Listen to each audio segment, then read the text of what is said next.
और सीधा रुक करते हैं इस वक्त की बड़ी खबर की तरफ। कोरोना वैक्सीन पर स्वास्थ्य मंत्री डॉक्टर हर्षवर्धन का बड़ा बयान सामने आया है। जनवरी में कि किसी भी हफ्ते में कोरोना वैक्सीन आ सकती है, यह हर्षवर्धन की तरफ से कहा गया है। तो कोरोना का सबसे बुरा दौर खत्म हो चुका है। डॉक्टर हर्षवर्धन ने इसके साथ इसका भी जिक्र किया, भारत में रिकवरी रेट का जिक्र किया है कि किस तरह से ये सबसे ज्यादा है, यानी कि पूरी दुनिया में सबसे ज्यादा अगर रिकवरी रेट कहीं का है तो वो है भारत का। डॉक्टर हर्षवर्धन ने यह भी कहा, वैक्सीन पर हम सुरक्षा से समझौता नहीं करेंगे, किसी भी कीमत पर वैक्सीन लगाने के लिए किसी को मजबूर नहीं कर सकते हैं, ये भी उनके जरिए कहा गया। क्या कुछ उन्होंने कहा, सुनिए आप भी।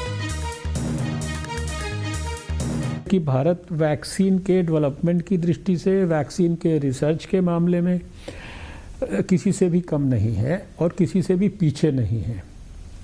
जहाँ तक पहली वैक्सीन को मिलने का सवाल है, हमारी सबसे बड़ी प्राथमिकता शुरू से आज तक ये रही है कि वैक्सीन के मसले पे जो सेफ्टी का इशू है ना, और जो इम्यूनोजेनेसिटी का इशू है, इफेक्टिवनेस का इशू है, यानी वैक्सीन इफेक्टिव भी होनी चाहिए, सेफ भी होनी चाहिए और इम्यूनोजेनिक उसका रिस्पांस भी ठीक होना चाहिए। इसमें भारत किसी भी किस्म का कोई कॉम्प्रोमाइज़ नहीं करने वाला है।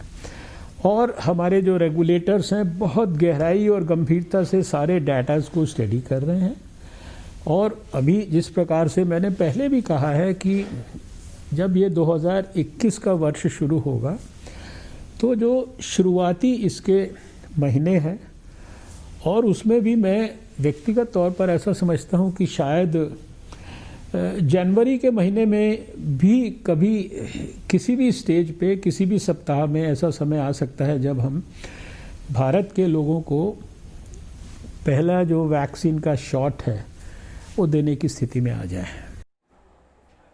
और भारत में वैक्सीनेशन की तैयारी युद्ध स्तर पर जारी है। 4 महीने से जिले ब्लॉक स्तर की पर तैयारी है, यह भी डॉक्टर हर्षवर्धन ने कहा। इस वक्त की अहम खबर आपके सामने रख रहे हैं, राज्यों के साथ मिलकर काम कर रहे हैं डॉक्टर हर्षवर्धन ने यह भी कहा। और साथ ही अभी भी सावधानी बरतने की बेहद जरूरत है, यानी कि किसी भी तरह से लापरवाही नहीं होनी चाहिए।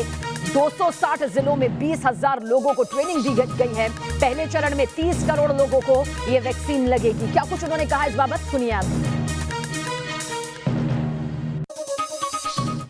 हमने पूरी तैयारी की है, नीचे लेवल तक पूरे स्टेट गवर्नमेंट्स को इन्वॉल्व करके, स्टेट के लेवल पर टास्क फोर्स बनाकर, डिस्ट्रिक्ट लेवल पर, ब्लॉक लेवल पर, देश में यानी कई हज़ार मास्टर ट्रेनर्स को पहले ट्रेन किया है। उसके बाद हम देश की 33 स्टेट्स में स्टेट लेवल पर ट्रेनिंग कर चुके हैं। करीब 260 डिस्ट्रिक्ट्स के लेवल पर हम ट्रेनिंग कर चुके हैं, 20,000 से ज़्यादा लोगों की।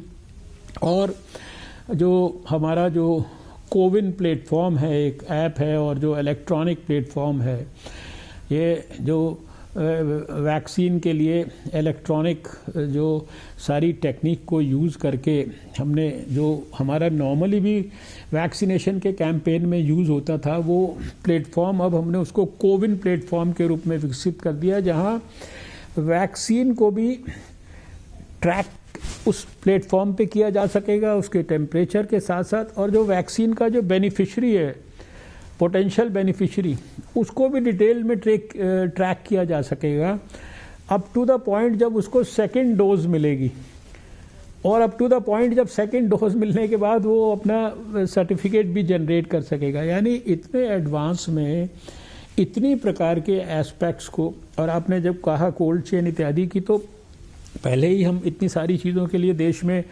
करीब 28-29 हज़ार जो है ये कोल्ड चेन के पॉइंट्स हैं, और इसके ऊपर 86,000 से ज़्यादा हमारे जो है कोल्ड चेन के इक्विपमेंट्स के पॉइंट्स हैं जहां ये सब उपलब्ध है। सारे देश की हमने स्टेट्स के साथ मिलकर वैक्सीनेशन देने के लिए जो रिक्वायरमेंट्स हैं चीज़ों की, कोल्ड चेन के लिए वैक्सीन कैरियर्स हैं, मान लीजिए डीप फ्रीज़र्स हैं, मोबाइल वैन्स हैं, रेफ्रिजरेटर्स हैं, कितने हमारे पास हैं और कितनों की मान लीजिए और ज़रूरत हो सकती है, वो सब के प्रोक्योरमेंट प्रोसेसेस भी चल चुके हैं, शुरू हो चुके हैं।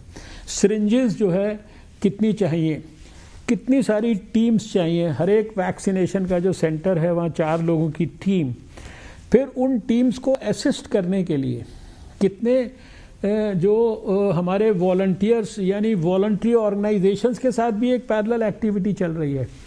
जहाँ पर वैक्सीनेशन दिया जाएगा वहाँ के क्या नॉर्म्स होंगे, वहाँ कितने कमरे होंगे, क्या डिस्टेंसिंग होगी, वहाँ क्या पानी का व्यवस्था होगी, अगर कोई एडवर्स रिएक्शन होगा तो वहाँ मान लीजिए कोई एनाफाइलैक्सिस को डील करने के लिए क्या क्या क्राइटेरियाज होंगे, वैक्सीन हेजिटेंसी जैसे इश्यूज जो हैं इनको एड्रेस करने के लिए प्रोएक्टिवली सरकार की तरफ से दूसरे सारे जो कम्युनिकेशन के चैनल्स का इस्तेमाल करके कैसे लोगों को इसके लिए शिक्षित करना है। यानी बहुत प्रकार के लेवल्स पर बहुत विस्तार से बहुत डिटेल में पिछले कई महीनों से सारे देश की सरकारों के साथ मिलकर काम चल रहा है।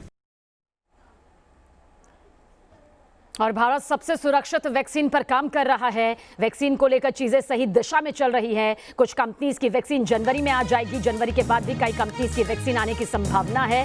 देखिए तमाम बातें यहाँ पर इसलिए कही जा रही है क्योंकि इस वक्त सभी की निगाहें इसी पर टिकी हुई है कि आखिर कब वैक्सीन हिंदुस्तान में आएगी और कब वैक्सीन को लेकर एक बड़ी तस्वीर सामने आएगी, जिसकी उम्मीद देश भर की जनता लगातार कर रही है। और इसी को लेकर स्वास्थ्य मंत्री डॉक्टर हर्षवर्धन भी ये तमाम बातें अपने सामने से रख रहे हैं ताकि जो जनता के अंदर की शंकाएं हैं वो दूर हो सकें। डाटा की मांग करना तो कोई अपराध तो है नहीं। मान लीजिए एक प्रोसेस होता है, phase 1 clinical trial, phase 2 clinical trial, phase 3 clinical trial. अब फेज़ 2 के बाद जो है अगर फेज़ 1 फेज़ 2 में सफलता मिलती है तो एक प्रोसेस है इमरजेंसी यूज़ ऑथराइजेशन के लिए। लोग अपनी रिक्वेस्ट करते हैं कि भाई हमारे डाटाज में रिजल्ट्स अच्छे आ रहे हैं, हमारा फेज़ 3 का क्लिनिकल ट्रायल भी तेज़ी से आगे बढ़ रहा है, तो आप हमें समय से पहले अगर ये इसको इस्तेमाल करने की परमिशन दें।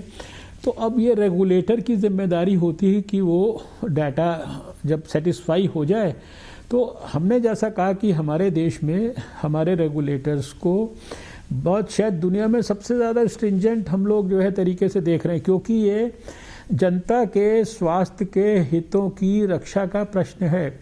इसमें जैसा मैंने शुरू में कहा कि सेफ्टी का जो इशू है, एफिकेसी का जो इशू है और इम्यूनोजेनेसिटी का इशू जो है, इसको कॉम्प्रोमाइज़ नहीं करना है।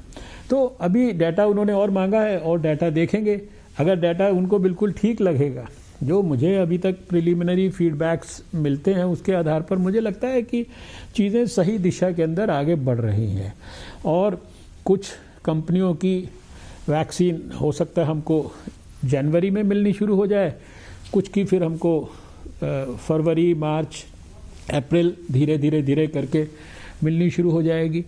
और फिर जैसे हमने एक्सपर्ट्स की सलाह पर प्रायोरिटाइज किया है, उसी प्रायोरिटी के आधार पर लोगों को वैक्सीन देना प्रारंभ करते हैं।